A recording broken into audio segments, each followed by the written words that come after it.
तो ये वचन आता कहां से है? ये वचन आता है भजन संहिता 105 उसके 15 में। यहां लिखा है कि मेरे अभिषिक्तों को मत छुओ और ना मेरे नबियों की हानि करो, saying touch not mine anointed and do my prophets no harm।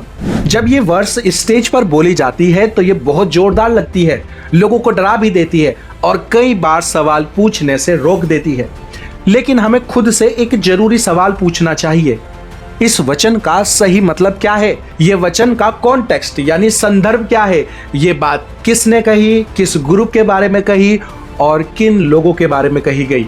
इस वचन को सही तरह से समझने से पहले इसका कॉन्टेक्स्ट जानना हमारे लिए बहुत जरूरी है।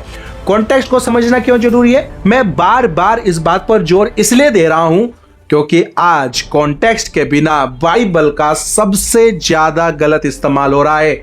बाइबल को गलत और गंदे तरीके से समझाया जा रहा है और लोग बाइबल को अपने फायदे के लिए इस्तेमाल कर रहे हैं, अपने झूठ को सही ठहराने के लिए और खुद को सवालों से बचाने के लिए। बाइबल की बहुत सारी वर्स, बहुत सारे वचनों को काट कर ट्विस्ट करके लोगों के सामने रखा जाता है और अपना एजेंडा कायम किया जाता है। जब हम भजन संहिता 105 की बात करते हैं तो हमें समझना चाहिए कि ये एक इतिहास का भजन है।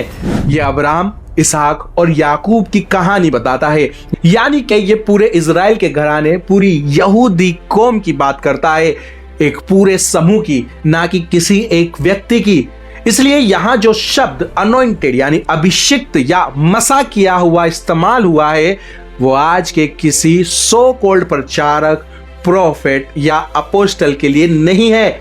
ये उन लोगों के लिए था जिनके साथ परमेश्वर ने वाचा बांधी थी। ये बात किसी एक इंसान के लिए नहीं बल्कि पूरे समूह, ग्रुप के लिए कही गई थी और ये चेतावनी दूसरी जातियों, अन्य जातियों के राजाओं और लोगों को दी जा रही थी, किसी चर्च मेंबर को चुप कराने के लिए नहीं। ये पूरा वीडियो आप देख सकते हैं हमारे YouTube चैनल WTL पर। चैनल को फॉलो और सब्सक्राइब करना बिल्कुल ना भूले। Thank you. may God bless you।